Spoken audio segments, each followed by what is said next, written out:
días, muchas gracias a todos por estar aquí. Hoy organizamos una charla más sobre ingeniería biomédica en la Escuela Politécnica Superior de la Universidad San Pablo CEU. Hoy tenemos con nosotros a José Luis Ayala Rodrigo, que es profesor de la Universidad Complutense de Madrid. José Luis es doctor ingeniero de telecomunicación por la Universidad Politécnica de Madrid, licenciado en físicas por la UNED, por la Autónoma, perdón. A ver, ¿cómo sigo? Tiene una dilatada experiencia como investigador y ha trabajado en microelectrónica de bajo consumo y en los últimos años pues, también está aplicando estas técnicas a redes de sensores de área corporal. Bueno, ya sin más os dejo a él que nos cuente los temas tan interesantes como muchas gracias. Bueno, pues buenos días a todos. Gracias por la invitación, aunque sea de forma indirecta a vosotros también, por aguantarme durante un ratito esta mañana.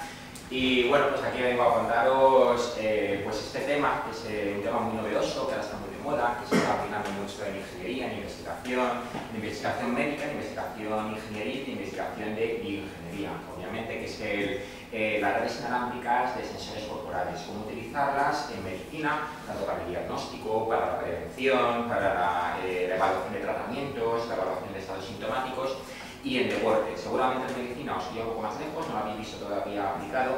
En deporte, en cuanto llegue un par de ejemplos, ya lo vais a ubicar de qué estamos hablando, ¿vale?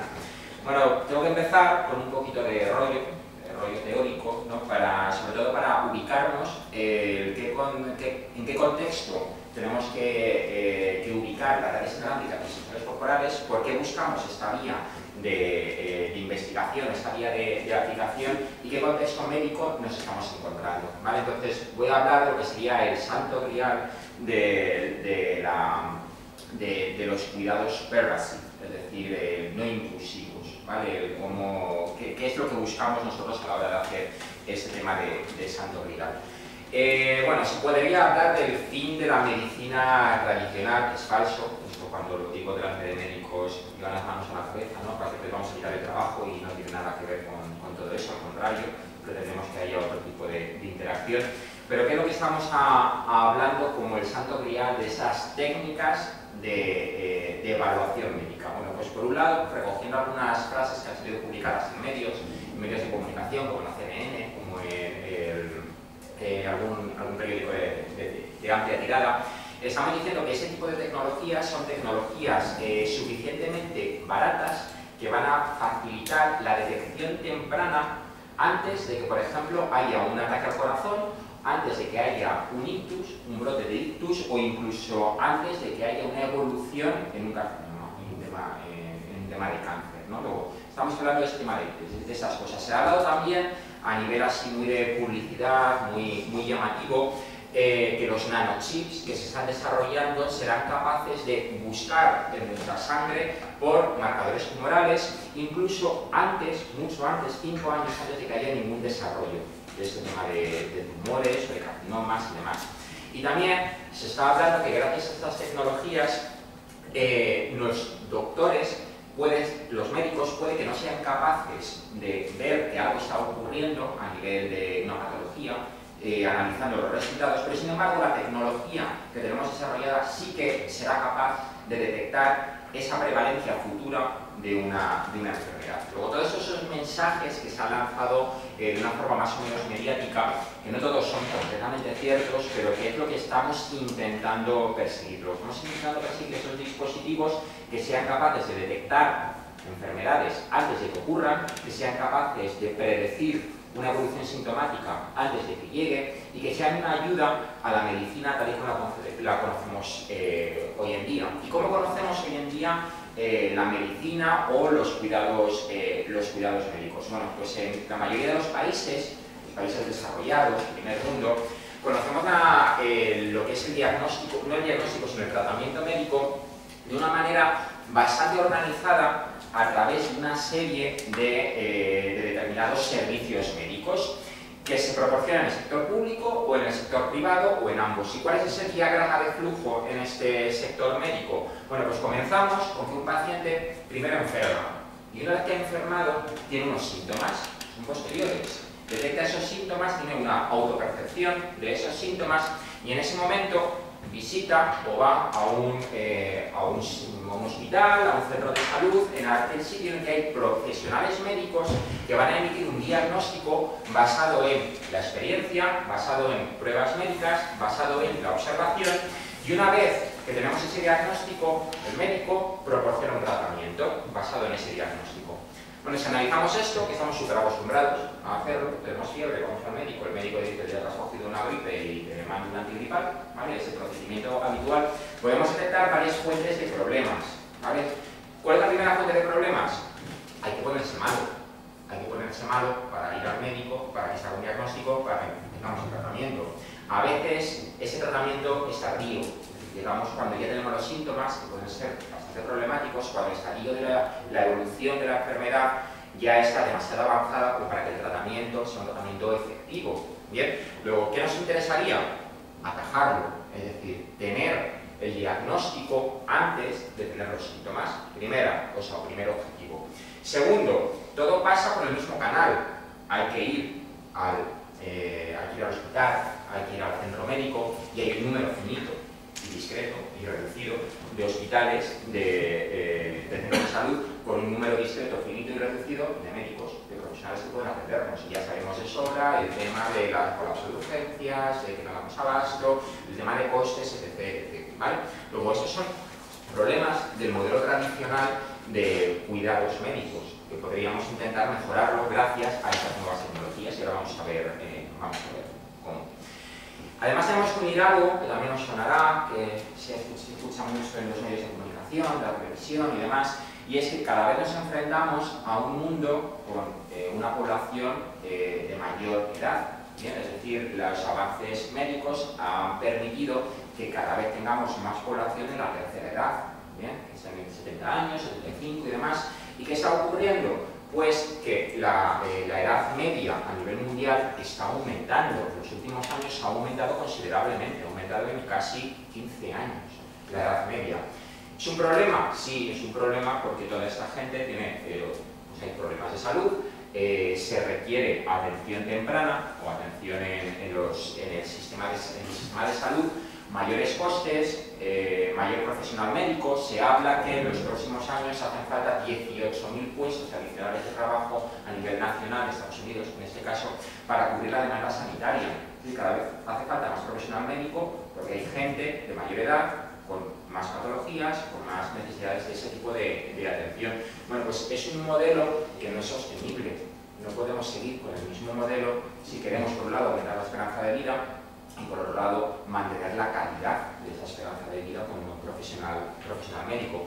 Luego, si tenemos en cuenta todos los agentes que están implicados en este modelo de atención en salud, como es la visualización de los determinados síntomas, las pruebas médicas, la comunicación con el profesional médico y los dispositivos médicos que permiten esta serie de pruebas, si tenemos en cuenta todos estos componentes e intentamos aglutinarlos en una medida tecnológica, a lo mejor ayudamos y a lo mejor hacemos las cosas de una forma más eficiente. Todo es más o menos el panorama que nos encontramos, ¿vale?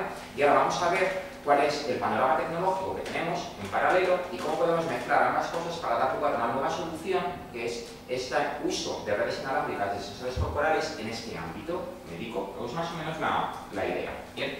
Luego, ¿cuál es el concepto de pervasive healthcare? Es decir, los cuidados médicos pervasivos, no intrusivos, que se hacen a priori. Bueno, pues el concepto es, vamos a intentar dar, primer lado, monitorización remota.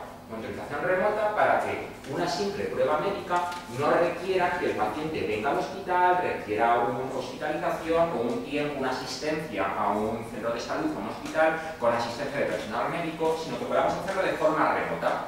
En su domicilio ya estamos filtrando gente, ya estamos eliminando asistencia a estos centros de salud.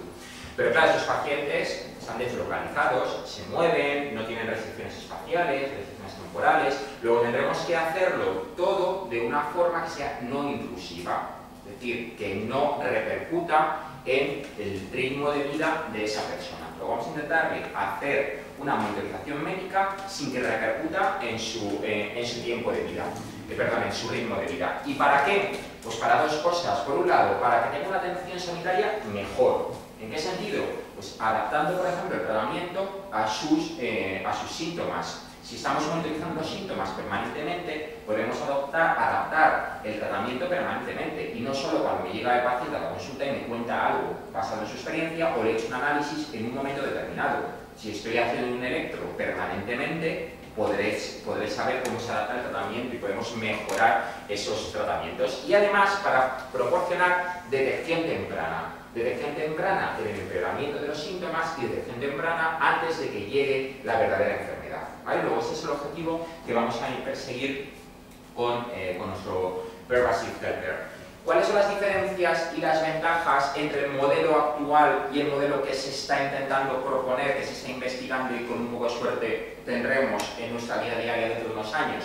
Bueno, pues en los cuidados actuales, es decir, en el modelo actual, lo que tenemos es, hay que detectar los síntomas cuando ocurren, mientras en el modelo que se propone, de Pervasive Healthcare, no tenemos que detectar los síntomas, sino que estamos haciendo una monitorización continua, permanente. ¿Bien? Para que haya un tratamiento, en el modelo actual, tenemos que ir al hospital, al centro de salud, para que un profesional médico realice un diagnóstico y proporcione un tratamiento. En el modelo que se propone, lo que intentamos hacer es un diagnóstico automatizado, o una ayuda al diagnóstico y un tratamiento automático y adaptado a esa persona, exclusivamente a ese paciente. Y además, no es necesario ir al centro de salud, no es necesario ir al hospital, salvo cuando la intensidad de los síntomas, la gravedad o hay que hacer una prueba como la resonancia magnética lo exige. Pero en el resto de los casos, que son muchos, podemos evitar, podemos aliviar ese colapso de centros de salud, de hospitales y demás. Si hay que darnos adjetivos a este modelo que está instaurado, el modelo actual, podemos decir que es un modelo manual, requiere de médicos, de profesionales de la medicina, es un modelo lento, hay que ir, hay que pedir cita, hay que volver, hay que hacer varios pasos que todos conocemos, es costoso, es muy costoso para la sanidad pública, ¿bien? Y es ineficiente. Ya se ha visto que cuando está creciendo el número de población que requiere de estos servicios, no podemos dar abasto. ¿Bien? El modelo que se propone, y claro, obviamente todo es muy bonito, luego hay que ver cómo hacerlo, es un modelo automatizado, es un modelo en tiempo real, ¿vale? Cuando hay un cambio en la sintomatología lo percibimos al momento, ¿bien? No es un modelo retrasado, con delay, es un modelo muy poco coste, es muy barato y además es muy eficiente. ¿Bien? Luego todos los adjetivos tan bonitos que nos hacen el que motivarnos a seguir trabajando, seguir investigando en esta línea. ¿Bien? Y ahora algo que siempre digo, porque muchas veces doy charlas para médicos, profesionales de la medicina, y surgen la duda de ¿queremos desplazar al profesional médico? Para nada, no hay que desplazar al profesional médico, al contrario, el profesional médico es el que tiene un conocimiento médico, nosotros un conocimiento tecnológico, nada más. La diferencia es que el profesional médico ya no tiene que estar en todas las fases del modelo este de vamos al centro, hacemos las pruebas, hacemos el diagnóstico, ponemos el tratamiento, no tiene que estar en todas las fases, sino que vamos a incluirlo exclusivamente en la fase de ayudar en el diagnóstico y establecer el tratamiento, pero todo lo que podamos automatizarle, es decir, facilitarle las pruebas, facilitarle el análisis de esas pruebas y facilitarle la actuación sobre el paciente, es decir, que se modifique la dosis, por ejemplo, de un fármaco, lo que estamos permitiendo es que ese profesional médico pueda dedicar su tiempo a más pacientes o a los mismos pero con más calidad. ¿Bien? Luego no estamos reduciendo el número de profesionales médicos, sino que estamos ayudando a esos profesionales a que hagan su trabajo de una forma pues, más autónoma y menos estresante. ¿Bien? Bueno, tenemos la parte del contexto médico en el que nos movemos. Yo os decía que un poquito de rollo para centrarnos, pero es necesario para saber por qué os voy a hablar luego de unos cacharritos que están monitorizando unas señales y qué hacemos con ello. Bien, pues yo os voy a hablar en este caso de Wireless Sensor Networks, es decir, redes inalámbricas de sensores corporales. Las voy a aplicar al cuerpo porque os voy a hablar de una aplicación médica y también deportiva. Pero tenemos que saber que este tipo de tecnología no se aplica solo a estos dos casos, estas dos aplicaciones de monitorización biomédica y monitorización deportiva. Al contrario, su origen estaba en otro tipo de aplicaciones. Luego lo hemos sacado de ese contexto y lo hemos llevado al ámbito médico. ¿Dónde empezaron estas tecnologías de redes inalámbricas de sensores? Pues empezaron sobre todo en las aplicaciones militares. En aplicaciones militares para hacer detección o análisis del perímetro de defensa cuando había tropas que tenían que atacar en determinadas zonas, monitorizar actividades pues de los enemigos en contexto de batalla, actividades también muy macabras, como es, todo esto tuvo un auge muy alto en Colombia, con el tema de las minas antipersona, para detectar cuando uno de los militares fallecía o perdía algún miembro, por desgracia era así, por el tema de las minas antipersona. Luego hubo mucho auge en este tema tema militar. Bien, se ha aplicado también mucho al tema de análisis de especies salvajes, para saber contar el número de zorros que hay en los montes españoles, o si han pasado la frontera de no sé qué monte a no sé qué otro monte. Luego surgió mucho en este área, ¿bien? Y también se ha aplicado en el contexto de control de aduanas y en el control de materiales. Por ejemplo, cuando las grandes farmacéuticas tienen que apilar todos esos palés con cajas de medicamentos y demás, para controlar específicamente dónde están, en qué lugar de todo el almacenamiento, dónde están ubicados, cerca de qué, cómo sacarlos y demás, se han desarrollado técnicas basadas en redes inalámbricas de sensores. Bien, luego hay otros contextos de aplicación de estas tecnologías que sepáis que incluso han sido originarios, empezó todo ahí, bien, lo que pasa es que lo hemos llevado al ámbito médico y al ámbito deportivo. Lo llevamos al ámbito médico. Pero ¿cuál es nuestro objetivo? ¿Qué vamos a hacer? Pues en el ámbito médico lo que vamos a hacer es proporcionar un conjunto de sensores que vamos a ubicar en personas, ¿vale? Vamos a recoger múltiple información que se llama biométrica, biofísica, ¿vale? Información también de movimiento, luego todas las variables que definen el estado de salud de una persona lo vamos a recoger de forma inalámbrica, lo vamos a comunicar con un dispositivo inteligente. Un dispositivo inteligente es una PDA, es una tablet, es un smartphone, ¿bien? Y vamos a realizar algún tipo de algoritmo que procese esos datos. ¿Para qué? Para emitir un diagnóstico, para emitir una alarma, para emitir una predicción, para adaptar un tratamiento, ¿vale? Cualquier tipo de análisis que se pueda hacer con esos datos. Luego es lo que vamos a hacer en nuestro ámbito médico. Recoger señales que vienen de una persona, de un paciente, ¿bien? Y procesar esos datos para emitir un juicio. Bueno, pues, ¿cuál es el contexto que nos encontrábamos hasta ahora en este ámbito médico? Pues en este ámbito médico es que teníamos un conjunto de pruebas médicas como puede ser un electrocardiograma, como puede ser una pulsoximetría, como puede ser una biopsia, como puede ser una prueba de imagen, ¿bien? Cantidad de pruebas que son todas incorreladas, totalmente independientes. Uno te hace un radiólogo, otro te lo hace un anatomopatólogo, otro te lo hace un cardiólogo, etc, etc. ¿Bien? Cada una de ellas se interpreta todavía de forma independiente. El ECG te lo mira el cardiólogo, que a veces te mira la analítica, pero seguro que no te va a mirar la prueba de resonancia magnética que está por otro lado, porque no lo entiende, porque no es su especialidad y porque ni siquiera se lo plantea, ¿vale? Luego, cada una de esas pruebas se analiza de forma independiente. Bien, se emite un report, un informe, o se emite un análisis con unas crucecitas de las cosas que fallan, ¿vale? Cada una tiene su forma de análisis. Y todas ellas llegan a un conjunto de profesionales médicos, uno o dos o los que sean, que en función de su experiencia personal, su conocimiento, lo que han estudiado, su experiencia y demás, y basado en la historia del paciente, la historia anterior, lo que le ha venido ocurriendo, emite un diagnóstico y un tratamiento. Luego ese es el modelo, tenemos múltiples cosas que hay que procesar de forma independiente, llegan a esta persona y esta persona tiene que emitir un diagnóstico. Es muy complicado porque ¿qué ocurre si hay dependencias? Que las tiene que ver toda esta persona. Esta persona puede que no tenga conocimiento absolutamente de todo, ¿vale? Luego es un proceso que ya por definición es complejo, por eso que nos hemos planteado hasta la fecha. Bueno, a ver si lo podemos modificar. Y ahora, por otro lado, y ya voy a dejar de hablar de temas sociales y demás, y me voy a centrar más en temas tecnológicos de aplicación. Por otro lado, ¿qué estamos viviendo hoy en día en cuanto a las comunicaciones, el procesado y demás? Pues de nuevo, nos vamos al contexto hospitalario y tenemos un aparatito que te hace electrocardiograma, otro aparatito que te hace resonancia, otro aparatito que te hace TAC, otro que te hace PET, otro que te hace no sé qué, no sé cuánto, ¿vale? Una red inalámbrica en todo el hospital. Luego tenemos conjuntos de dispositivos de pruebas médicas. Bien, y además tenemos dispositivos portátiles o de sobremesa o un smartphone, una PDA, que lo podemos incluir ahí, que tienen capacidad de procesamiento, es decir, son inteligentes, bien, y que tienen capacidad de comunicación inalámbrica. Lo vamos a juntar todo. Tenemos los dispositivos, tenemos la red y tenemos la capacidad de computación. Bien, vamos a juntar esas tres cosas y vamos a aplicarlo a nuestro problema, que es el pervasive healthcare, es decir, la monitorización no invasiva del estado de salud o del estado de salud de una persona. ¿Vale? Claro, más o menos, el concepto. Ya me meto ahora en terreno de redes inalámbricas de sensores corporales. Ahora sí que ya vamos a la parte técnica. Una red inalámbrica de sensores corporales, ¿qué es? Bueno, pues es un modelo de computación, es decir, es una estructura de computación y comunicación que tiene tres niveles.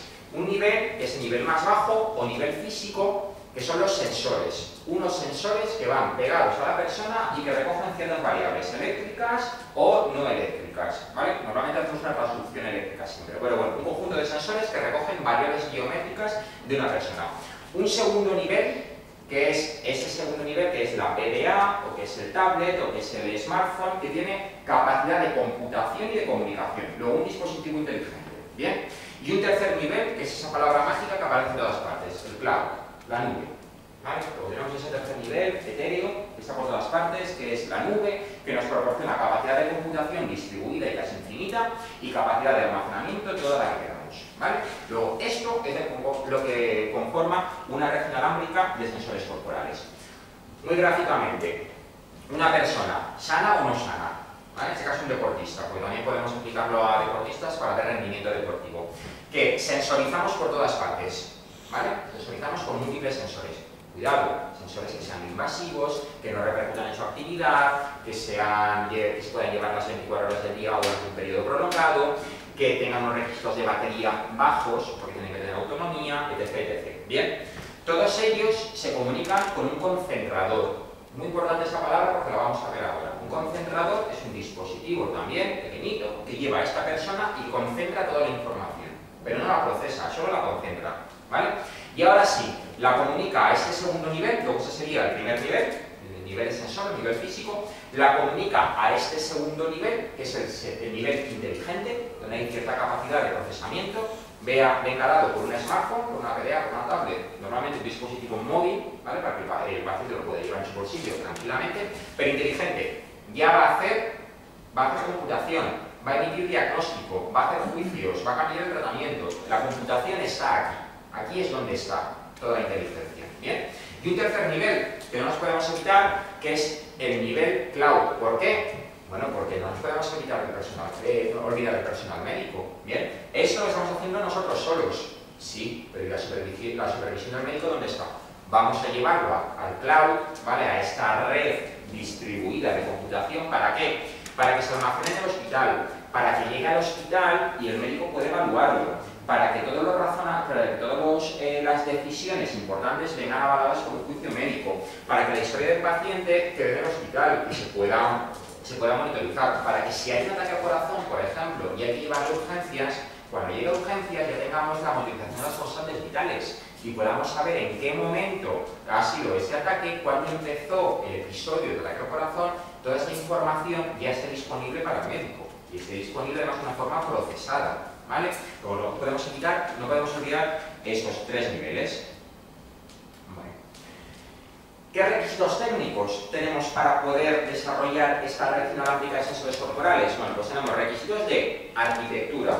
¿Qué quiere decir requisitos de arquitectura? Pues a mí me encantaría hacer esto con un procesador i7, por ejemplo, o con un, yo qué sé, por poner por ejemplo, un Power 5, ¿vale? O sea, una arquitectura de un procesador gordote que me deja hacer todo lo que quiera, pero no es posible, no podemos ponerle una placa, un MASI de un ordenador portátil pegada al hombre en el pecho. Tiene que ser un procesador, que es un procesador empotrado, que tiene menos rendimiento, que tiene menos memoria, que tiene menos ciclos de CPU, etc, etc. Pero hay unos requisitos arquitecturales, ¿vale? Requisitos de densidad. ¿Qué quiere decir de densidad? Lo mismo, me encantaría poner a una persona 150 sensores, porque seguro que la tengo monitorizada perfectamente. Es viable. No es viable desde el punto de vista de la calidad de vida de esa persona y del procesado de los datos. Está muy bien tener mucha información, pero luego hay que procesarla, no es sencillo. ¿vale? Luego hay una restricción en la densidad de datos y densidad de sensores que puede ubicar una persona. El data rate, es decir, la velocidad de transmisión de los datos, lo mismo, estamos en un sistema inalámbrico. Y en el sistema inalámbrico hay unos protocolos de comunicación, y son los que hay por ahora, pero nos tenemos que ceñir a ellos. Latencia, ¿vale? Porque hay determinadas señales muy lentas, como puede ser la evolución de la temperatura del cuerpo, es muy lento. Hay señales más rápidas, como puede ser el electroencefalograma o el electrocardiograma. Luego hay que cumplir la tasa de datos de cada una de esas pruebas y sin olvidarnos nunca de la movilidad. Todo esto está en un contexto en el que la persona se mueve, hace su vida diaria, se va al trabajo, viene a casa, no está hospitalizada, no está encamada y además a lo mejor hace deporte. ¿Vale? Luego hay un requisito importante y es que si esta persona corre no se le pueden ir cayendo los sensores por todas partes y cosas de esas, ¿no? Luego hay bastantes requisitos técnicos. Si miramos un poco en una tabla e intentamos cuadrar esos requisitos técnicos, por ejemplo, podemos ver determinadas pruebas, determinados sensores que podemos ubicar en una persona, como puede ser un electrocardiograma, un electroencefalograma, una prueba de estimulación profunda de Deep Brain Stimulation o una cápsula de estas endoscópicas, es decir, determinadas pruebas de sensores que podemos implantar en esas personas. Y si vemos los requisitos técnicos, vemos que son súper variados, es decir, por ejemplo, un tema de un electrocardiograma, la transmisión de datos es una señal medianamente rápida, para nosotros ingenieros es muy lenta, para un profesional médico es una señal muy rápida, ¿vale? Pero en términos de kilobits por segundo son 72 kilobits por segundo, bueno, es mucho, una señal lenta, ¿no? Pero sin embargo, si lo comparamos, por ejemplo, con Deep Brain Stimulation, tenemos 1 megabit por segundo, factor de 10, ¿vale? Luego estamos viendo que necesitamos un sistema que sea capaz de transmitir señales lentas, otras que son señales muy rápidas, algunas señales o algunos dispositivos que tienen que estar ubicados 24 horas u otros que tienen que estar ubicados 40 horas o incluso años, ¿vale? Tenemos requisitos muy variados. Requisitos variados también en cuanto al número de nodos de sensores necesarios para recogerlo. Para recoger un ECG, pues con 4 nodos puedo hacer una derivación, ya es suficiente, ¿vale? Con 6, si me voy al ámbito deportivo, pues también tengo suficiente. Pero como quiero hacer un electroencefalograma, pues ya lo tengo más complicado, yo tengo que poner muchos más sensores. Si me quiero ir a un Deep Brain, pues son 2. Es decir, hay requisitos muy diversos porque la información viene de fuentes muy diversas. No es lo mismo el corazón que el pulmón, que el cerebro, que la temperatura corporal, ¿vale? Luego, hemos visto sobre todo el requisito de la transmisión de datos, de esa velocidad necesaria para transmitir los datos, ¿bien? Y un requisito muy importante, ya os he comentado antes, es la duración de esas baterías para que yo pueda tener los sensores ubicados durante 24 horas, una semana o un año. Bueno, pues si ponemos todo esto en este gráfico de XY, ¿bien? Y vemos el consumo de potencia de cada una de estas formas de comunicación inalámbrica con respecto a su tasa binaria, es decir, la velocidad de transmisión en la red inalámbrica, y lo comparamos o ubicamos las redes inalámbricas actuales clásicas, no ha habido nada raro, ¿vale? Como puede ser, estáis muy acostumbrados a Bluetooth, estáis muy acostumbrados a los 802.11, Wi-Fi de casa, ¿vale? Wireless USB también es muy habitual. Zigbee, no sé si os suena alguno, pero Zigbee es un protocolo que se utiliza mucho en redes médicas, es muy parecido a Bluetooth, pero tiene una tasa de consumo mucho más baja, ¿vale? Y si ahora ubico los requisitos de mis redes inalámbricas de sensores, están aquí, ¿vale? ¿Qué quiere decir que estén aquí? Bueno, pues que no hay ninguna red inalámbrica actual que me satisfaga todas las necesidades de consumo bajo y de tasa muy alta. No hay ninguna que sea perfecta, no la hay. Pero voy a quedarme con aquellas que son más cercanas, las que están por aquí. Voy a quedarme con aquellas que son más cercanas a mis requisitos, ¿vale? Como yo no invento protocolos, ni invento vías de comunicación inalámbrica, porque no es lo mío, pues voy a ver qué es lo que hay y voy a intentar utilizar aquello que esté más disponible, que me dé mejor tasa, que funcione mejor, ¿vale? Entonces, si veo lo que tengo y comparo, pues lo que más tengo a mano es Bluetooth, que todos nuestros teléfonos tienen Bluetooth, ¿vale? Es súper habitual, luego es algo que está ampliamente difundido. Tenemos un nuevo Bluetooth, que también no a lo mejor os suena, no está tan implantado, es un Bluetooth Low Energy, es decir, de bajo consumo, pero es Bluetooth, al fin y al cabo. Y luego está Zigbee, que os sonará poco, pero os acabará sonando, ¿vale? Es algo que simplemente pincho una interfaz, un dongle, un cacharrito de esos pequeñitos al USB, se lo pincho al ordenador, se lo pincho a mi teléfono móvil y ya tengo Zigbee, ¿vale? La solución de Zigbee a Bluetooth es así, casi inmediata. Y comparo sus características. Si veis sus características, todos funcionan en 2,4 GHz, ¿vale? El espectro que utilizan es el mismo. Sus modulaciones, no sé si os sonará el término, pero ya lo veréis, son diferentes. Lo mismo, las modulaciones son diferentes. El data rate sí que es muy diferente en cada uno de ellos y su consumo de potencia es muy diferente en cada uno de ellos, ¿vale? ¿Eso qué quiere decir? Bueno, pues lo que quiere decir es que si comparo sus características, el Bluetooth clásico, que estamos acostumbrados de toda la vida, es un estándar que está muy bien establecido, todos los dispositivos soportan Bluetooth, es muy barato, hay muchos dispositivos médicos que ya soportan Bluetooth, luego parece ser que si yo utilizo Bluetooth todo va a ser inmediato, va a ser más rápido desarrollar estas redes, y es cierto, es así, pero tienen un problema muy grave, el problema es que consumen un montón, muchísimo. Luego, si yo pongo una red de sensores en una persona por Bluetooth, en cuestión de 4 horas me carga la batería ya, de todo, tengo que estar recargando batería todo el rato. Y además la comunicación es 1 a 1, ¿vale? Es un emisor y un receptor. Tengo muchos sensores, una topología de estrella, luego ya Bluetooth me empieza a dar problemas. Bien, si me voy al Bluetooth Low Energy, el consumo lo he bajado, ¿vale? He conseguido bajar el consumo, ya me duran más las baterías, pero sigue siendo Bluetooth. Luego los problemas de data rate y los problemas de conectividad de 1 a 1 siguen estando. Mientras que Zigbee, el data rate es bajo, es más bajito, pero consume muchísimo menos. Muchísimo. Me quiere decir, lo que antes me duraba 4 horas, ahora me dura una semana con Zigbee. ¿Vale? El consumo es muchísimo más bajo. Luego, bueno, no es perfecto, es un protocolo de comunicación de cierto bajo ancho de banda, cierto bajo data rate, pero el consumo de potencia es bajo, luego puede tener sentido, y luego por ahí van las cosas. Luego vamos a intentar hacer una red inalámbrica de sensores corporales que maneje una comunicación ya sea en Bluetooth o en Zigbee. Es posible Zigbee y es por donde vamos. ¿Vale? Luego, primer problema, que ya lo tenemos más o menos salvado, la red inalámbrica. Segundo problema, ¿qué es un mode? ¿Qué es una mota? ¿Vale? ¿Os acordáis que os he dicho? Cogemos esta persona, que poníamos al principio ese dibujo de ese corredor, con múltiples sensores, he dicho, se comunican con un concentrador. El concentrador es un dispositivo que recoge todos los datos y luego los envía al dispositivo inteligente, a la PDA o al smartphone. Bueno, pues ese concentrador es lo que se llama mode o mota. ¿Vale? ¿Qué es una mota? Es una mota por definición, es algo muy pequeño que es imperceptible, que es casi imposible verlo. Y por eso se llama mota al concentrador, porque es algo que tiene que llevar la persona o en el bolsillo, o en el brazo, o en el pecho, hay que colocárselo. Hace pocas cosas, pero es que queremos que sea poco intrusivo. Luego vamos a intentar que sea como una mota, es decir, algo muy pequeño y algo que no afecte a la comunicación, no afecte a la vida diaria de esa persona. Bueno, pues hay múltiples especificaciones que han ido saliendo, algunas de forma comercial, algunas más de investigación por universidades.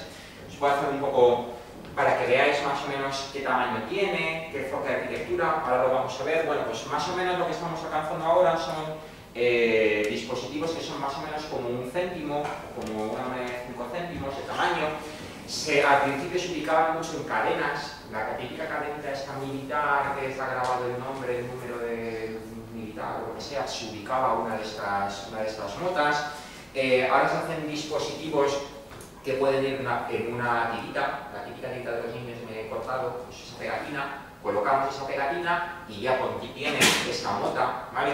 Luego son de este tamaño, hay algunos que son tridimensionales, en forma de cubo, esos están especialmente diseñados para que lo lleves debajo del reloj o en alguna zona poco visible, ¿bien? ¿Y qué tienen? Pues tienen muchas cosas, ¿vale? Estos son dispositivos muy antiguos, fijaros que la soldatura no es superficial, es en 3 dimensiones, etc. Así es como empezaron. ¿Pero qué tienen estos dispositivos? Bueno, aquí tenéis más cositas. Bueno, pues lo que tienen es mucho en cuanto a capacidad de computación. Y aquí los he comparado una tecnología muy antigua, sí, una tecnología muy antigua del año 81, y os he puesto un dispositivo comercial que salió en el año 2005, hemos avanzado mucho en el 2005, ¿vale? Pero ese es el dispositivo, el IBM, el PC, el original IBM PC del año 81, que es una cosa grande, ¿vale? Hermosa, que funcionaba a 4 MHz, que tenía de 16 a 256K de RAM, no es batería ni para el sistema operativo, pero bueno, para que veáis un poco las capacidades que tenía. Costaba menos, ahora cuesta 6.000 euros porque claro, no tiene fuerte, ¿vale? Hay que meterse en eBay y pujar con él, ¿no? Y consumía 64 vatios, una buena cafetera, así en cuanto a consumo de potencia, ¿vale? Lo comparo con el Mica, ¿vale? Que es una cosita así chiquitita, que es, pues ya veis, como menos de, alrededor de 2 centímetros por 1 centímetro, ¿vale? Una cosa pequeña, que es de hace 8 años, hemos avanzado mucho. Y tiene la misma capacidad de computación que este IBM PC, ¿vale? Con aproximadamente pues 100 veces menos, no más, muchos menos, ¿vale? Como 1000 veces menos consumo de potencia, ¿sí?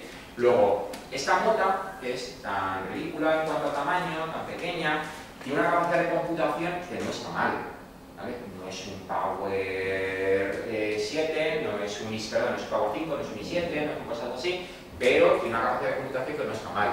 Que no está mal, son 4 MHz. Luego no nos sirve para hacer algoritmos complejos de diagnóstico, de decisión, de procesamiento, no. Pero nos sirve para procesar la señal, muestrearla, digitalizarla, almacenarla, hacer una ramita de Bluetooth o de Zigbee y enviarla. Para eso sí que nos sirve, ¿vale? Una ventaja, que no ocupa nada, lo llevo pegado, lo llevo en una cajita, lo llevo en algún lado y además tiene 14 milivatios de consumo o menos. Es decir, que la batería me puede durar una semana sin cambiársela. Bien, si miramos lo que tienen estos modes, bueno, pues vemos que tienen un procesador, ¿vale? Un procesador que es un procesador empotrado, ahora se mete mucho ARM, procesadores de tipo ARM, que aparecen en muchos teléfonos móviles, pues están empotrados en este tipo de dispositivos. Tienen una antena, obviamente, porque se comunican de forma inalámbrica, la antena no se ve, no es un palito, no es un monopolo, ¿vale? Es una antena integrada, plana. Se ve, ya digo que eso es una tirita que no lo vemos, o una cajita. Bien, tiene batería, normalmente batería de litio, de un ion litio, tiene una flash para almacenar datos, ¿sí? Y ya de paso llevan algunos sensores. A veces llevan sensor de acelerometría para ver dónde lo he ubicado, cómo se mueve. Si me lo pongo en el pecho, pues puedo saber si estoy sentado, si estoy tumbado, si me estoy desplazando hacia adelante.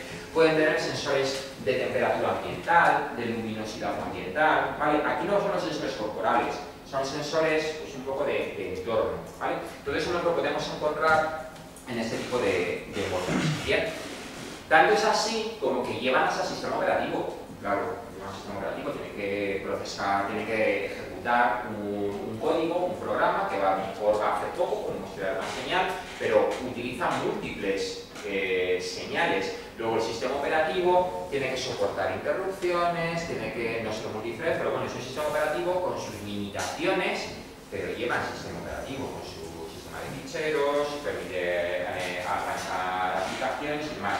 Un sistema operativo que se utiliza mucho en este entorno se llama TinyOS, Tiny minúsculo, ¿vale? Sistema operativo minúsculo. Sistema operativo muy de empotrados, está muy pelado, hace muy poquitas cosas, ¿vale? Pero las cosas que hace las hace de forma muy eficiente, que es lo que nos interesa. Luego que veáis que este cacharrito tan tonto que incluso llamamos nota, tiene ciertas capacidades que no están tan mal, ¿vale?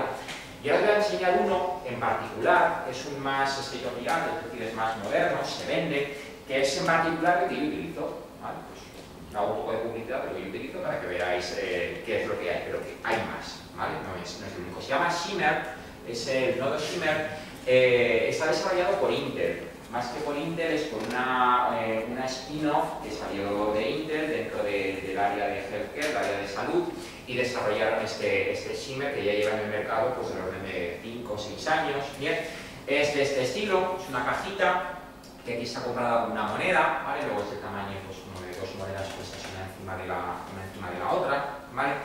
Este es el modelo nuevo, que es, los colores no han cambiado, simplemente es más blanco y más naranja y como más aerodinámico. La cajita es más estrechita, ¿vale? Este estilo muy finito.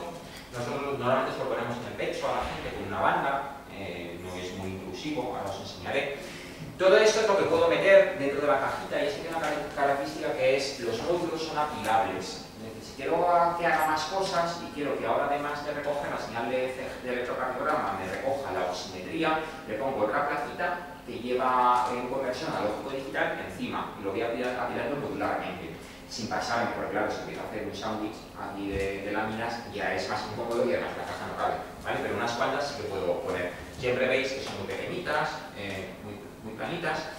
Lo podemos ubicar, esto es lo que nosotros hacemos, a veces lo ponemos en la muñeca, cuando queremos recoger, por ejemplo, la oximetría, que es la saturación de oxígeno, lleva un cablecito al dedo de la persona, que es bastante cómodo, se puede mover, además así de paso sabemos cómo mueve la mano la persona, que dice que tontería que sabe cómo mueve la mano la persona, pero a veces es importante saber qué está haciendo con la mano, si la tiene caída, para arriba, y habitualmente cuando queremos recoger el electrocardiograma simultáneamente lo colocamos así. En el pecho para que los cables que haya que llevar no sean enormes, ¿bien? Y de nuevo, como tiene un acelerómetro, podemos saber si esa persona se está desplazando hacia adelante, hacia un lado, hacia otro, que es de 3 ejes, si tiene el tronco, si está tumbado, si está sentado, si está de pie, que es muy importante para saber si una persona se ha caído, se ha desmayado o si ha levantado las piernas porque le ha bajado la presión, ¿vale? ¿Qué tiene el Zimmer? Bueno, pues tiene un procesador. Es un procesador de Texas Instruments, que es el MSP430, es un procesador pues de 8 MHz, también muy tontito, pero que hace lo suficiente para nosotros. Lleva una interfaz radio 802.15.4, es decir, lleva una interfaz de Bluetooth, ¿vale? Lleva un acelerómetro en 3 ejes, puedes saber el movimiento hacia arriba, bueno, en X, en Y, en Z, ¿vale? En los 3 ejes. Lleva una batería recargable, que es polímero de litio, y para un slot, para una flash, una micro SD, donde podemos almacenar datos, hasta 2 GB tiene soporte, y podemos procesarlos después y demás, ¿vale? Luego, una cosa que no está mal, ¿no? Para lo que nosotros buscamos es suficiente. ¿Qué se ha hecho con este Zimmer? Bueno, pues nosotros hemos hecho muchas cosas, que claro, luego os cuento, pero la gente del mundo ha hecho cantidad. Bien, y hay una red bastante, o un invento así bastante, que causó bastante sensación, que era la red Mercury, ¿vale? Que se utilizó primero para analizar movimientos de la persona, se puso en todas en el codo, en el hombro, en la rodilla, para analizar todos los movimientos de una persona, tanto sana como patológica, ¿vale? Con problemas de movilidad, por ejemplo en Parkinson, se empezó así, entonces se empezó desarrollando toda esta red con un protocolo inalámbrico por Bluetooth que se procesaba luego en el ordenador portátil. Se hizo en la Universidad de Harvard, se instauró luego en un hospital y fue un experimento que duró mucho tiempo. Se hizo durante lo que creo que fue 1 año y medio o algo así, se extrajeron muchísimas conclusiones y tanto es así como que se aplicó a temas de Parkinson. Ya sabéis que en Parkinson hay una afectación motora muy importante, ¿vale? Por el sistema nervioso central. Luego es bastante interesante ver cuál es la repercusión motora en la gente con Parkinson, porque podemos saber el estadio de la enfermedad. Es un primer estadio, un estadio más grave o está un estadio ya bastante problemático. Bien, y además se han hecho estudios para epilepsia. Sabéis también que hay algunos tipos de epilepsia cursan con convulsiones, ¿vale? Durante el periodo de la epilepsia, y parece ser que estas convulsiones antes de un ataque epiléptico tienen una repercusión en las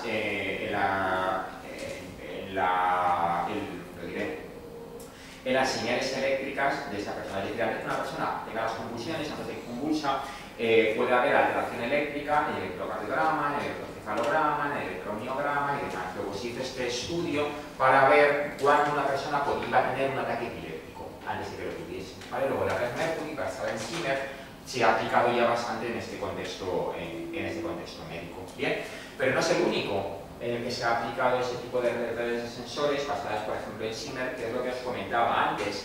Se está investigando mucho en el ámbito médico, bien, que es el que yo me centro, el que más trabajo, pero se ha aplicado bastante, por ejemplo, pues se está investigando bastante en temas de videojuegos. Y dices, ¿para qué? En temas de videojuegos, pues para analizar desde el estrés de los jugadores cuando están jugando a determinados juegos, la atención de los jugadores en los juegos, la respuesta motora o biofísica de los jugadores ante determinados estímulos de videojuegos.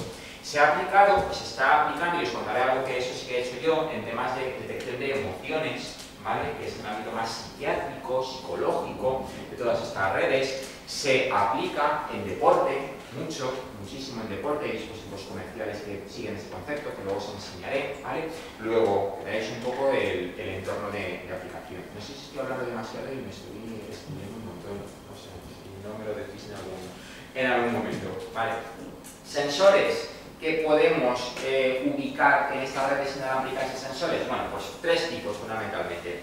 Sensores fisiológicos, normalmente los que se recogen en pruebas médicas. No todos, porque algunos son casi imposibles, ¿no? Pero, por ejemplo, sensores de electrocardiograma, de electroencefalograma, de frecuencia respiratoria, de saturación de oxígeno, de temperatura corporal, de electromiografía, de presión sanguínea cuando se puede. Es decir, todo aquello que se puede recoger de forma eléctrica, bien, y que además sea no invasivo. ¿Qué no podríamos hacer? Pruebas de imagen, ¿vale? O sea, ponerle un señor que lleve un aparato de rayos X permanente, como que no, ¿vale? Entonces, pruebas de imagen, no. Pruebas invasivas, las que son de pinchar, capilaridad o análisis de sangre, tampoco, ¿vale? Pero el resto podemos integrarlo, y las que no podemos ahora, pueden dentro de unos años si se puedan. Sensores biocinéticos, es decir, de movilidad de velocidad, de flexión, de qué miembros se están utilizando, ¿bien? Y luego sensores ambientales, temperatura ambiental, luminosidad ambiental, presión ambiental, hidrometría,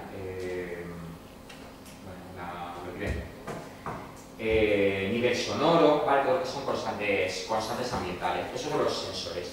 ¿Qué forma tienen estos sensores? Pues tienen que ser lo menos invasivo posible y que además tengan capacidad de comunicación por radiofrecuencia. Bueno, pues voy a enseñaros algunos. Sensores de electroencefalografía, lo más complicado. Lo más complicado porque si alguna vez os han hecho un electroencefalograma o habéis visto hacerlo, veis que te ponen un casco que lleva como de 16 a 64 cables que van saliendo, ¿vale? Una persona por la calle normalmente no puede ir con ese casco con los 64 cables saliendo, aunque hay que hacerlo. A veces se hacen monitorizaciones de 24 horas. Bueno, pues nosotros intentamos integrar otros sensores que son un poco más bonitos, desde luego, pero con menos fidelidad, ¿vale? Esos sensores son comerciales, ya se llaman Neurosky, lo podéis comprar por poco, lo podéis pedir para Reyes, por 150 euros, 190 os podéis pedir uno de ellos, ¿vale? Si es un regalo, bueno, pues barato, no muy caro, pero a lo mejor no hay mucha utilidad. ¿Para qué sirve esto? No es para hacer un electroencefalograma en población patológica, no es para detectar una patología cerebral, no sirve para eso. Tiene muy poquita resolución, pero se está utilizando, pues, por ejemplo, para telecomandar cosas mentalmente, para mover un cursor de la pantalla arriba abajo, izquierda derecha, para mover una silla de ruedas, ¿vale? Esa capacidad sí que la tiene, porque tiene de 3 a 6 sensores. Luego, el mapa topográfico del cerebro que hacen es muy malo, pero algo sirve, ¿vale? Luego, si hay una afectación en un lóbulo lateral, podemos verlo. Si hay una afectación en el frontal, podemos verlo. Ir más allá de eso, no, pero algo nos sirve, ¿vale? Y es poco invasivo. Poco invasivo, aquí tenemos una versión también comercial, que es un poquito más desarrollada, tiene 3 nodos por un lado y 3 al otro, son 6, pero que bueno, que son hasta bonitos. Si ahora que veis los auriculares de música que son de este estilo, pues llevar uno de estos tampoco es tan así, ¿no? Tampoco es tan raro. Fijaros que te encuentres uno, vamos a ver a la gente con la Google Glass dentro de nada, pues encontrarte uno en el metro que vaya a ponerse una cabeza, pues bueno, tampoco asusta, ¿vale? Luego es más o menos de este estilo lo que podemos encontrar. Sensores de temperatura corporal y de sudoración. Es bastante importante saber la sudoración, no solo en el ámbito deportivo. Eso se hace fácilmente, se hacía en el entorno deportivo, ¿vale? Venden cantidad de cacharros para saber cuántas calorías habéis gastado viniendo a la universidad, viniendo a trabajar. Luego son de este estilo, es un brazalete que me coloco en el brazo, ¿vale? Que me mide la sudoración corporal, la temperatura y además me lo envía de forma inalámbrica. Luego lo proceso yo, ¿vale? Luego estas cosas existen, las tenemos, las utilizamos y las podemos incorporar en nuestra investigación. Señales de electrocardiograma, es un poquito más molesto porque hay que pegarlo, ¿vale? Pero ya tenemos unas pegatinas súper buenas y te puedes duchar una semana y no pasa nada, ahí existen, luego siguen, para quitártelas tienes que tirar bien, pero bueno, que las puedes llevar, te puedes duchar tranquilamente con tus sensores de electrocardiograma. Recogemos 4, sabéis que cuantas más electrodos de electrocardiograma se ponen, más zonas cardíacas podemos analizar. Con esto solo analizamos unas cuantas, pero suficiente para ver si una persona tiene una taquicardia, tiene una bradicardia, si tiene un infarto, si tiene una arritmia, si tiene un soplo extraventricular. Suficiente. Para hacer temas de rendimiento deportivo, no, porque hay un tipo de arritmias que hay que recoger con 6 nodos, pero bueno, para esto sí que nos sirve. ¿Qué más cosas? Pues estos electrocardiogramas que te acabo de enseñar es ya el presente. ¿Pero cuál es el futuro? Pues se vende, también se venden estas láminas, que es una tirita, de nuevo flexible, y que directamente se la coloca el individuo pegada aquí, sin cables, y ya me está haciendo un electrocardiograma. Cuidado, peor. Un electrocardiograma mucho más malo que el que hacemos con 4 electrodos. ¿Por qué? Porque cuando colocamos 4 electrodos los ponemos en 4 puntos diferentes y eso se crea una cosa llamada derivación, que son unas líneas que me permiten ver cuál es el flujo eléctrico, ¿vale? La línea eléctrica que atraviesa el corazón. Aquí no estoy haciendo eso, lo estoy poniendo encima. Luego esto me sirve para ver un poco la frecuencia cardíaca, si tengo 80 latidos por minuto o tengo 120. Mientras que lo que nosotros hacemos nos sirve para ver las curvas de electrocardiograma con todos sus piquitos, eso sí. Esto no, pero avanzará. Pero que veáis que ese es el futuro. Bien. Fotopletismografía. ¿Qué es la fotopletismografía? Pues la fotopletismografía es la saturación de oxígeno en sangre.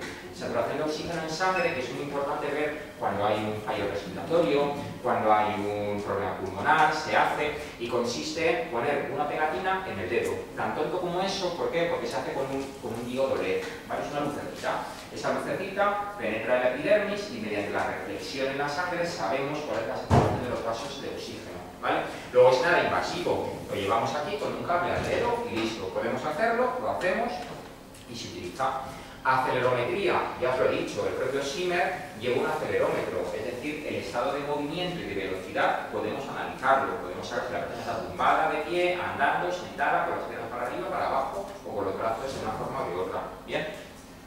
¿Y qué más? Bueno, pues eso es lo que usamos, lo que es interesante. Luego, se venden cantidad de cosas que aprovechan este tirón de las redes inalámbricas de sensores, pero ya es menos profesional. ¿Qué se vende? Bueno, pues no sé si habéis visto por algún lado, pero se venden chaquetas de sport, ¿vale? Estilo Zara, en el que se analiza la respuesta galvánica de la piel, es decir, la sudoración, para saber si hay una respuesta a la ansiedad. Ay, que me pongo nervioso.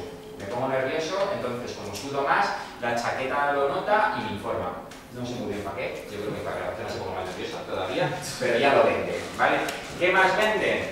Chaquetas también que llevan un estilo sonar detrás, además te pongo un murciélago detrás para hacerte la gracia de que tengo un sonar y así puedo ver si alguien se me acerca por detrás, ¿vale? Lo mismo, me quita cuando se me acerca alguien. Utilidad poca, pero que veáis el contexto de aplicación.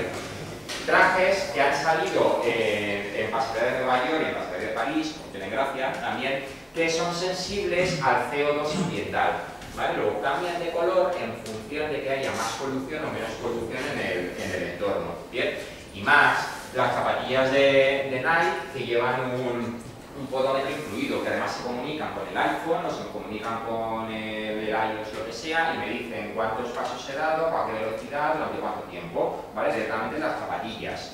Ropita de bebé, que además cambia de color cuando detecta que el bebé tiene fiebre o que hay que cambiar el pañal. Bien, lleva los sensores incluidos y listo. Y en la chaqueta de North Face, luego son marcas comerciales que podéis ver, que analiza la temperatura corporal y la temperatura ambiental para ver cuando hay un desajuste y que sea más calentita o menos calentita, ¿vale?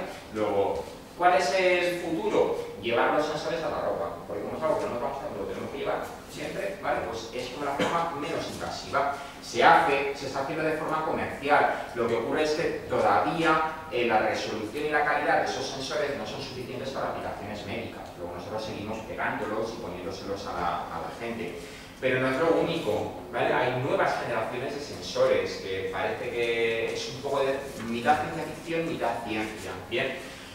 Si analizamos las generaciones de sensores, y estoy terminando, a sus 6, bien, los sensores antiguos, aunque se siguen poniendo, pero podemos llamar ya para el estado científico, son los antiguos, son los sensores invasivos. Por ejemplo, todos habéis oído hablar del implante retiniano o del implante de cóclea. Pues habréis visto a gente que lleva un cacharrito pegado aquí en la cabeza con un agujero. un agujero que llega, que es transcraneal, agujerea el cráneo y hay una estimulación en la zona de la cóclea para tener estimulación auditiva, para que oigan. Es un implante muy intrusivo, se está agujereando el cráneo, ¿vale? O que le pongan un implante en la retina, es muy intrusivo, ¿vale? Se sigue haciendo porque es el estado del arte en la práctica médica, pero desde el punto de vista científico es antiguo. ¿Dónde estamos nosotros? ¿En qué estado? En los sensores parásitos. ¿Qué es un sensor parásito? Pues como todo parásito es algo que va pegado aquí, ¿bien? Que va monitorizando, que va haciendo tracking de tus señales biomédicas. Pues por ejemplo, la pulserita que me pongo de Nike, que sabe los pasos que he dado de nuevo o con qué temperatura o a qué velocidad. Los que yo os he enseñado que colocamos en el brazo o que tengo es un parásito, lo llevo encima puesto. Eso es lo que hacemos ahora. Pero estamos muy cerca o estamos haciendo ya nodos simbióticos. ¿Qué es un nodo simbiótico? Es un nodo que se aprovecha de ti, bueno, perdón, no que se aprovecha de ti, sino que interactúa contigo de una forma natural. Por ejemplo, yo tenía dibujos de todo eso, perdón. ¿Vale? Los inclusivos, pues un implante retiniano, ¿vale? Es decir, coloco el chip dentro de la retina, por ejemplo, o el de cóclea, ¿vale? Bastante inclusivo. Nodo parásito, pues lo que os comentaba, la pulserita de Nike, la podéis comprar también, 99 euros, digo todos los precios de Amazon, para que lo sepáis. Pulserita de Nike, 99 euros, que sabe cuál ha sido vuestro rendimiento deportivo a lo largo del día, no se sabe muy bien porque si mueves el brazo también tiene un rendimiento deportivo, según esto, y se comunica con el iPhone, ¿vale? Nodos simbióticos, como os decía, nodos simbióticos que interactúan con el medio, es decir, con el cuerpo humano, de una forma que no me altera mi día a día. Pastillitas con un chip dentro, y eso sí que lo hay, ¿vale? Todavía hacen poco, pero la típica pastillita que va atravesando todo el tracto digestivo para evitarme hacer una endoscopia con el tubito, pues lo hay. Dentro de poco tendremos estas pastillitas que yo me la tomo, el sensor se ubica donde tenga que ubicarse y realizará la utilización que tenga que hacer. Se está haciendo ya, pero hay problemas. El problema, pues que el material tiene que ser lo suficientemente resistente para atravesar jugos gástricos, ácidos y demás, pero que con el tiempo se metabolice o se desintegre, ¿vale? No puede permanecer en mi cuerpo permanentemente y que tenga capacidad además de computación, etc. Todavía da problemas, pero se está trabajando en ello. De este tipo simbiótico está, y habéis leído seguro las noticias, de esa persona de no sé dónde que se lo ha puesto debajo de la piel. ¿Vale? No sé si lo habéis visto, pero hubo uno que un buen día me dijo, yo me lo pongo porque lo he inventado yo y demuestra que no pasa nada. Sí, son nodos que son ingeribles, digeribles o incluso implantables. Me lo pongo debajo de la piel y no hay que retirarlo. Cuando acaba su vida útil, se ha metabolizado, se ha procesado y ha desaparecido. ¿Vale? Eso se está haciendo ya. Y el futuro a lo que queremos llegar, a los nodos Biospark, inspirados en la biología, es decir, ingeniería molecular, moléculas que aprovechan las propias reacciones químicas y moleculares que hay en el organismo para realizar la sensorización y además transmitir la información. Con nanotecnología, es decir, esos instrumentos nanotecnológicos que pueden ser un dispositivo mecánico, un dispositivo electrónico, pero a nivel nanométrico, que no interfiere con el resto, ¿bien? O que además no lleven baterías, sino que directamente se alimentan de las reacciones químicas del organismo, ¿vale? Esto es más ciencia ficción, ¿bien? Todavía, pero dentro de unos años lo tendremos. ¿Dónde estamos nosotros? Aquí, justo en el medio, ¿vale? Eso está superado y estamos empezando a dominar esta parte, que todavía no se ha implantado, pero estamos aquí, justo en el medio, ¿vale? ¿Y qué me queda deciros? Pues nada, muy poquito, solo deciros que hay determinadas variables que no se pueden medir o que es complicado medirlo porque es intrusivo. Os decía el ejemplo de una resonancia o de una radiografía, no se puede hacer, ¿vale? Porque es muy intrusivo para la persona, o hacer un análisis sanguíneo permanentemente. Pero hay otras que resulta que también son invasivas. Una muy tonta es la tensión, la presión sanguínea. Si alguna persona toma la presión, o habéis visto a alguien tomarse la presión, se mete en un aparato que se infla, es un esfingomanómetro. Imaginaros que vais por la calle con un cacharrito que va todo el rato pinchando y desinchando. No es sostenible hacer eso, ¿vale? Esas variables que me interesa tenerlas, pero que es muy invasivo el intentar medirlas, se pueden estimar de forma indirecta, a partir de otras. Y eso es lo que nosotros hacemos. Por ejemplo, la tensión arterial resulta que está correlada con la frecuencia cardíaca y la oximetría, las dos cosas. Como estoy cogiendo frecuencia cardíaca y como estoy cogiendo oximetría, derivo de forma indirecta la tensión sanguínea, la presión sistólica y diastólica, ¿vale? Y eso se está haciendo, es decir, algunas que se pueden estimar, vamos a intentar estimarlas, todas no se pueden, ¿vale? Pero algunas de esas lo intentamos hacer. Y ya para acabar, ¿está todo hecho? Pues no, cantidad de cosas que hay que solucionar. ¿Qué hay que solucionar? Pues que los sensores sean no invasivos, que la energía de las baterías no me dure horas, sino que me dure semanas o meses sin tener que cambiarlos. Problemas de compatibilidad con integración electromagnética, con otros dispositivos cuando voy al hospital. Problemas muy importantes de seguridad y privacidad. Todo eso está muy bien, pero ¿qué ocurre si al lado se me pone alguien y empieza a monitorizar Bluetooth, que es tan tonto Bluetooth que se puede hackear con nada? Se pone alguien al lado y empieza a decir, uy, si esta persona hay un marcapasos, uy, si tiene colesterol en sangre. Eso va a haber un problema y un dilema. Y es si yo llego al trabajo totalmente sensorizado y el trabajo que me va a contratar empieza a ver que tengo problemas de salud, pues a lo mejor no me contrata. O algo que por desgracia está muy de moda, si ve que está embarazada, dice, pues no me contrato, porque se va a tomar la baja dentro de 7 meses. Bien, pues eso es un problema. Hay que establecer mecanismos para que los datos sean privados, sean seguros y sean exclusivamente de esa persona. Movilidad, amigabilidad, friendliness, es decir, que el usuario no perciba lo que lleva, ¿vale? Y aquí, ¿se queda una? Ya, vale. Para acabar, ¿por qué sé yo de esto? Porque trabajo en esto, ¿vale? Hago cosas de este estilo. ¿Y en qué tenemos experiencia en mi grupo? ¿Qué hemos estado haciendo en este ámbito? Bueno, pues empezamos con una señal sola, que era la del electrocardiograma, y empezamos a hacer monitorización de cardiópatas, es decir, personas que tenían algún tema de alteración cardíaca, para temas de arritmias cardíacas y para temas de arritmias supraventriculares, ese tipo de arritmias, ¿vale? Luego tenemos experiencia en ese tipo de monitorización. Cuando ya nos cansamos de hacer el electrocardiograma, que está muy bien, pero es que todo es lo mismo, para los cardiólogos les encantará, pero a los ingenieros les ocurre ya después de un tiempo, ¿no? Dijimos, vamos a aplicarlo a otras enfermedades, ¿no? Y nos centramos en una enfermedad rarísima, que se llama encefalomielitis miálgica. Tan rara es que es una enfermedad rara, ¿vale? Pues se considera una enfermedad rara porque tiene una prevalencia de menos del 3% de la población nacional. Y es una enfermedad que se conoce por el síndrome de fatiga crónica, y que no es una persona que estén cansados permanentemente, no, son personas que resulta que cuando hacen un esfuerzo, que puede ser recoger a sus hijos del colegio, fijaros que esfuerzo, o un esfuerzo mental, al cabo de un tiempo, que puede ser 15 minutos, 5 o 1 hora, ¡paf!, se desmayan, tal cual, porque no tiene una respuesta, una tolerancia al esfuerzo, ¿vale?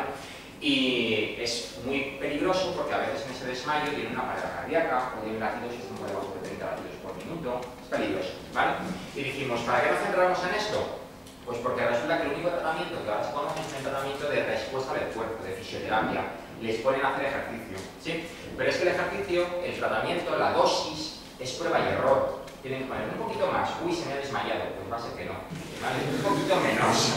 Y es así. Y el problema es que si se desmaya la persona con el poquito más, a la semana siguiente no vuelve, ¿vale? Porque pasa el miedo. Entonces la adherencia, se llama, al tratamiento es muy baja. Luego nosotros aplicamos estas técnicas para adaptar el tratamiento de forma dinámica. Es decir, si la respuesta del individuo está siendo buena, automáticamente se le pone más esfuerzo.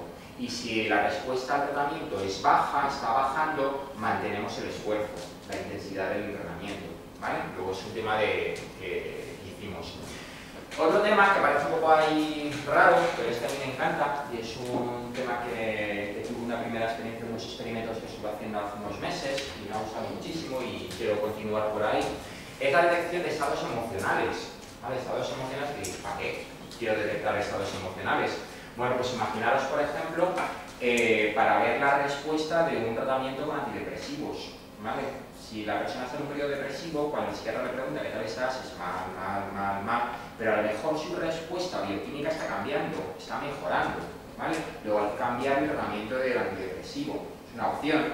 Otra opción, y eso sí que ya es más futuro y demás, si yo veo que estoy teniendo una respuesta con un estado anímico negativo, como puede ser la tristeza, como puede ser la ira y demás, puedo cambiar, parar y decir voy a cambiar mi estado anímico para tener una respuesta que sea más socialmente adecuada, aceptable, por ejemplo, o para que mi entorno se modifique en función de mi respuesta anímica.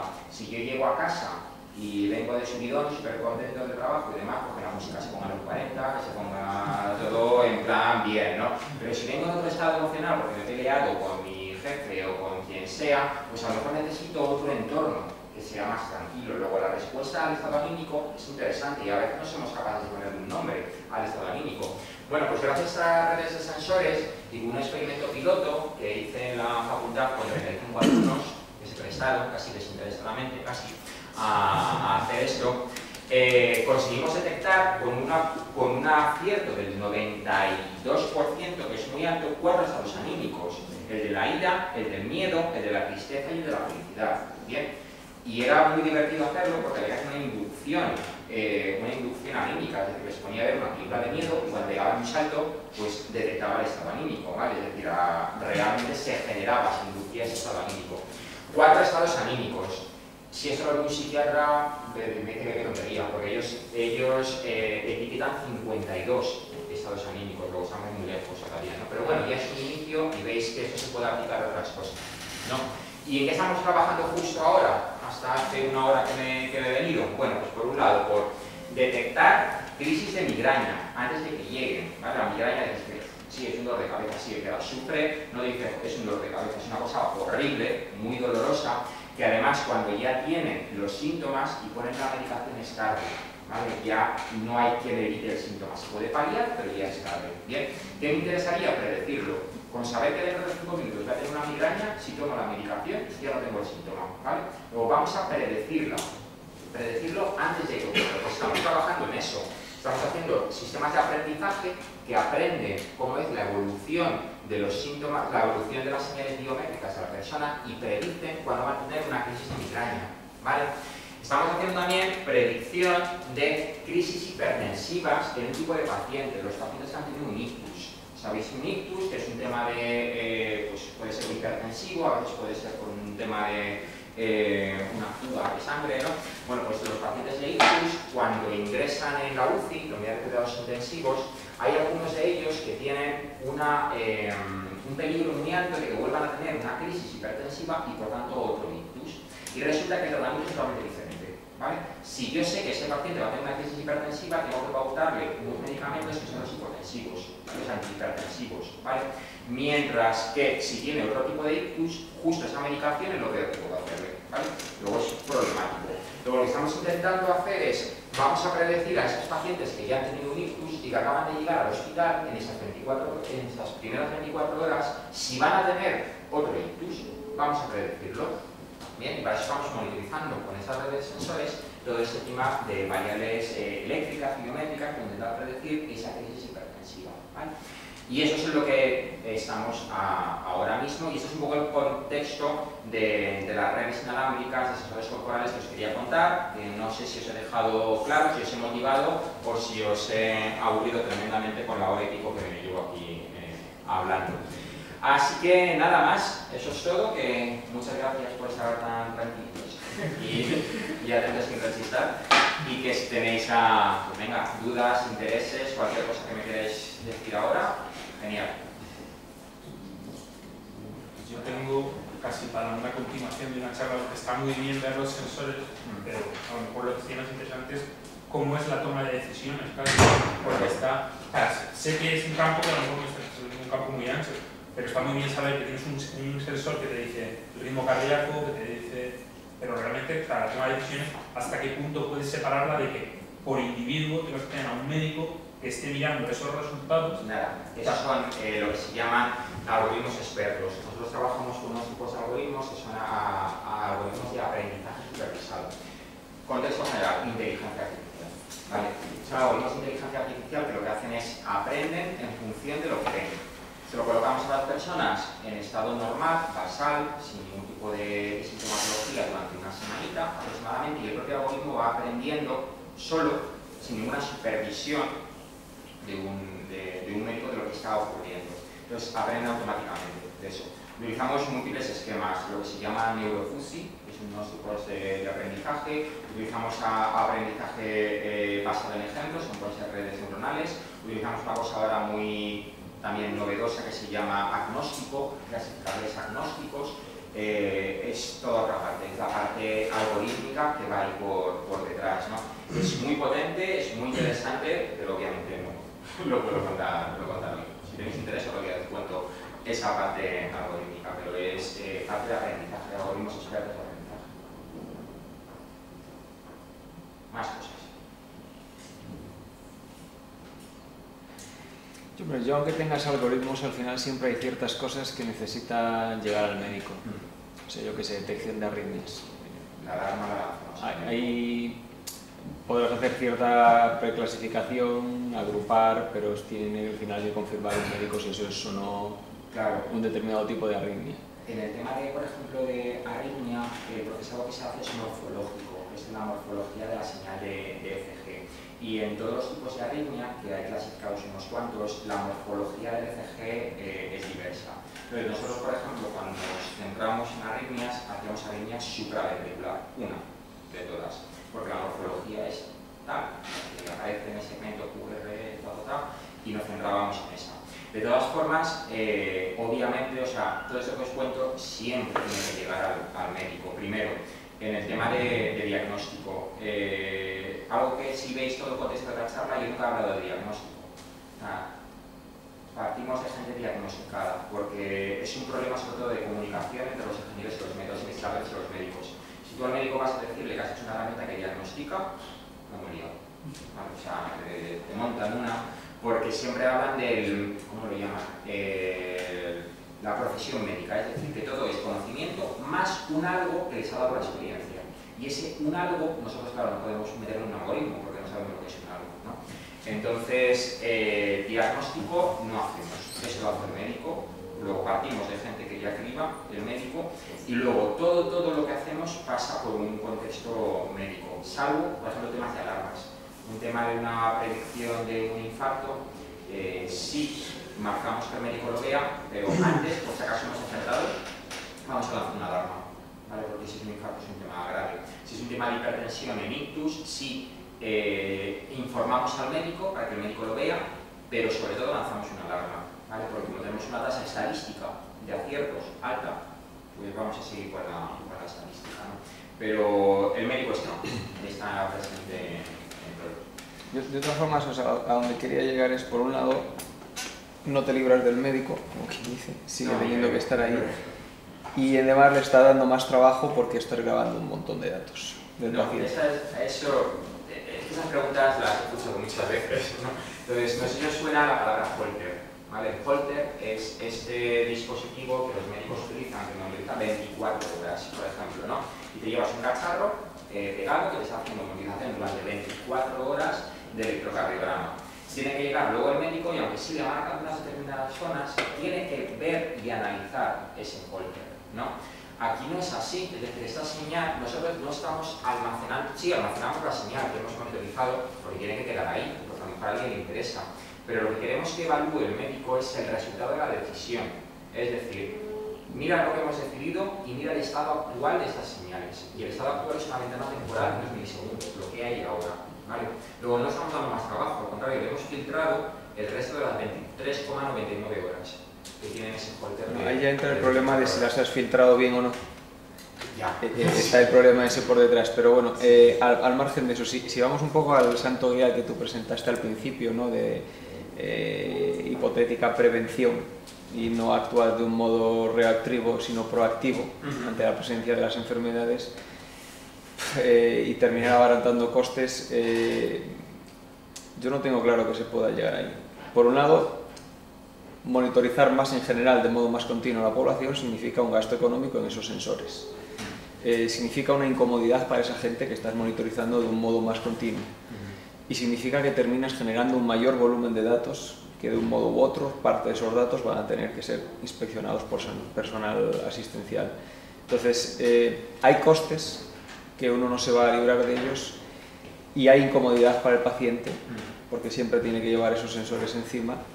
Entonces, en el caso en general, o sea, yo no sé cómo de amplio se podrían llegar a aplicar este tipo de técnicas. Si sería para pacientes que ya tienen un estado de salud débil, si sería, por supuesto, o sea, veo aplicación, las típicas aplicaciones militares, las típicas aplicaciones para atletas de élite, donde estás dispuesto a gastarte un pastón para monitorear al tío, ver su rendimiento, cómo mejorarlo, pero para la población en general, ¿tú realmente crees que llegará el momento en el que, no sé, pues todas las personas que, porque son poco sedentarias y obesas, lleguen a tener algún dispositivo que les está haciendo cierta monitorización cardíaca, todas en la población en general, y que eso realmente va a acarrear un ahorro de costos al sistema sanitario, porque vas a ser capaz de actuar de modo más proactivo y no reactivo cuando ya ha tenido pues el problema, el ataque cardíaco o lo que sea? Totalmente de acuerdo contigo, totalmente. Es decir, intentar vender que esto, como está hoy en día, lo podemos aplicar a toda la población sana, es inviable por tema de costes, por tema de adherencia a este tema de tecnología.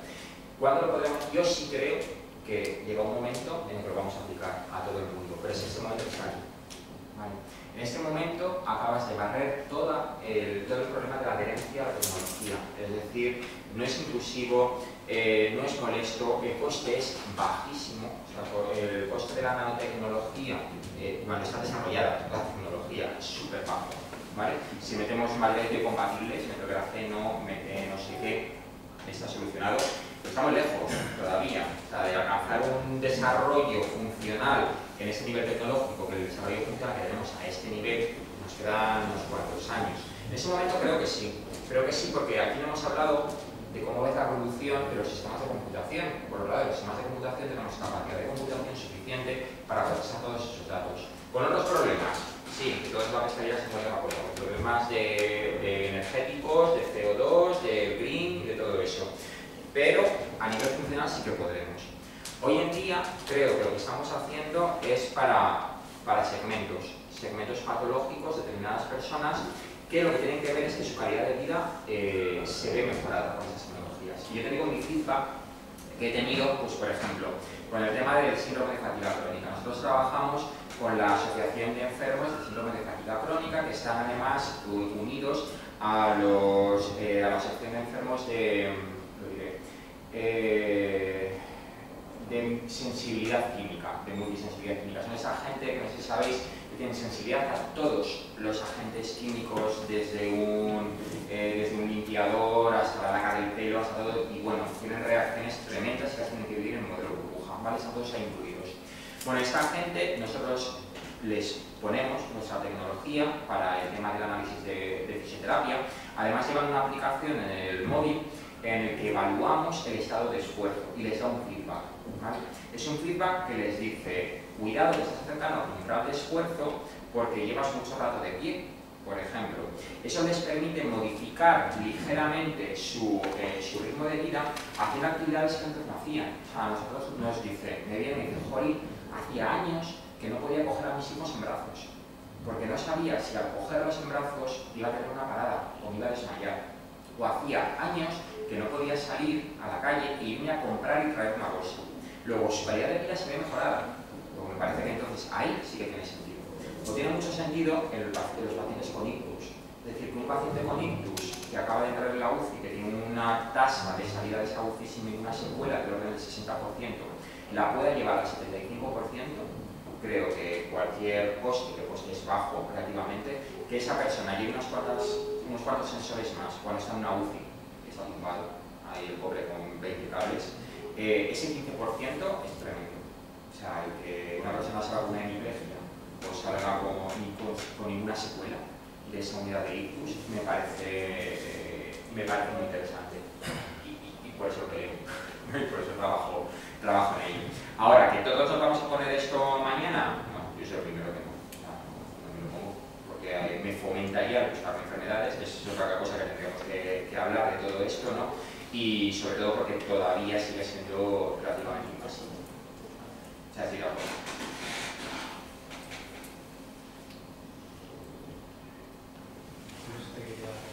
gracias.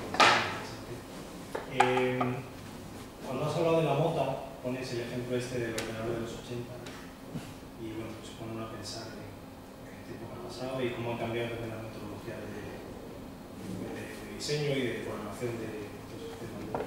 Y lo que yo me planteo es si estamos volviendo a un sistema que se puede comparar con un ordenador de hace 30 años, ¿no será necesario también volver a metodologías más de bajo nivel a la hora de, por ejemplo, programar estas notas? Si queremos, por ejemplo, hacer un procesamiento un poco más complicado, permitiendo ajustar el consumo. Yo también te cuento un poco nuestra experiencia al inicio, que empezó con el tema de EFG. Queríamos hacer absolutamente todo el procesado en la moto. La detección de la arritmia y la detección de la arritmia es morfológico. Luego quiere decir que hay que ver la morfología de la señal y es una transformada FCT con mínimo. Lleva wavelet, lleva filtrado, lleva una serie de procesamiento que encima quieres hacerlo en real time, ¿vale? Pero tenía un objetivo. No sé si os suena un poco un proyecto de un señor que ha dado la vuelta al mundo en un avión que es un avión por energía solar. No sé si os suena que ha ido de un lado a otro. Bueno, pues a este señor nosotros le pusimos estos sensores. Yo trabajaba en Suiza en ese momento y todo este proyecto está financiado en parte por Credit Suisse, que es un banco suizo que financia la investigación por todas partes. Entonces había que ponerle un dispositivo a este hombre que monitorizase su esfuerzo y su rendimiento si estaba cansado mientras estaba conduciendo la aeronave y nos iba a estrellar. Entonces no podíamos ponerle un teléfono móvil, no podíamos ponerle una PDA, y teníamos que hacer todo el procesamiento en este cacharrito, ¿no?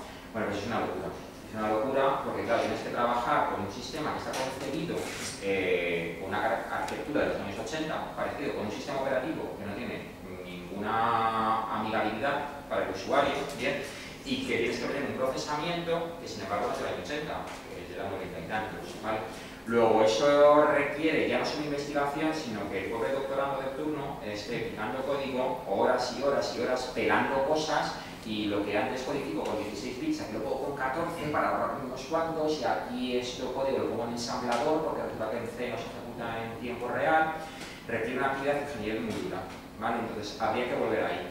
Pero ¿qué ocurre? Que esa aplicación ya no es el contexto que nosotros manejamos. El contexto que nosotros manejamos es que todo el mundo lleva un teléfono móvil y ya no llevan un Nokia V230, llevan un smartphone que es o dual core o quad core o que, vamos, que le sobran cores para hacer cosas, ¿no? Luego en ese concepto se alivia muchísimo toda esa problemática. Entonces nosotros realmente la Mota la utilizamos para concentrar los datos, muestrearlos, digitalizarlos, crear una trama de Bluetooth, meterle un código de corrección de errores, RFC, ver el sincronismo y enviarlo. Nos sobra capacidad computacional. Alivia mucho el tema de desarrollo, porque programas toda la aplicación en Android y tienes capacidad computacional para de sobra. Pero también has comentado que hay un problema de seguridad. Puede ser que si el sensor es inalámbrico, del sensor al móvil, no, el sensor no es. A ver, es una topología de estrella. Es una topología de estrella. Luego lo que tenemos es un nodo concentrador y al resto de los sensores pueden ir cableados. O sea, el cablecito de oximetría es un cable con una LED. Los ECG es cable, ¿vale? Luego hay un problema de seguridad, pero es tan intrusivo como que la persona tiene que estar encima y cortando el cable, ¿vale? Tenemos un nodo concentrador que estamos desarrollando ahora, que sí que concentra con Zigbee, ¿bien? Pero de nuevo, el ámbito de Zigbee dentro de redes on-body tienes que estar encima para hacer el hack, ¿vale? Luego, ahí el problema de seguridad es bajo.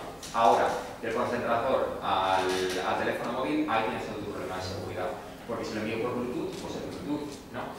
Sí, es el problema, pero es el mismo problema de la llave inalámbrica del coche. Cuando abro con el coche hago así, si alguien está al lado con un sniffer, me ha capturado y es lo que hacen, pues lo hacen en el campo. Se acerca y cuando monitorizan la radiofrecuencia, hago un sniffing, veo cuál es el código y entro en el coche. No hace falta romper la ventanilla, ¿no? Pues esto es igual. Y ahí aparte un abanico de problemas, ¿no? Que son los problemas pues eso, de los ataques de canal, etc., donde trabaja la gente de seguridad. Entonces sí que es un problema, hay que solucionarlo, porque estamos hablando de información crítica, de información biométrica, del estado de salud, que se puede utilizar en tu contra, luego hay que solucionarlo, pero hay que hacerlo.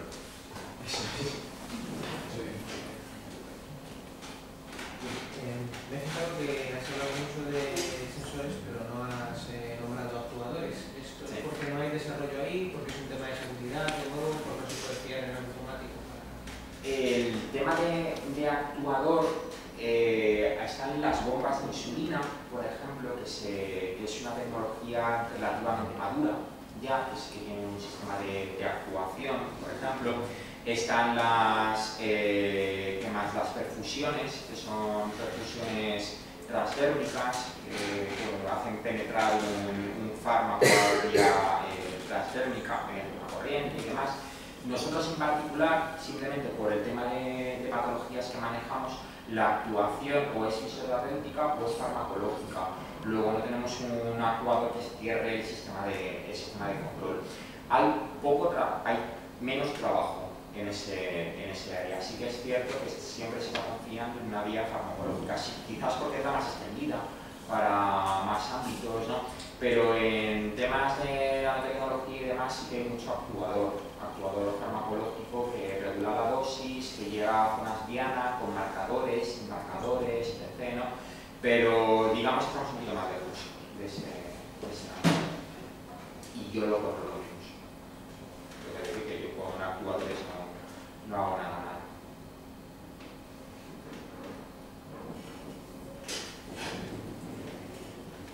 Pues muchas gracias.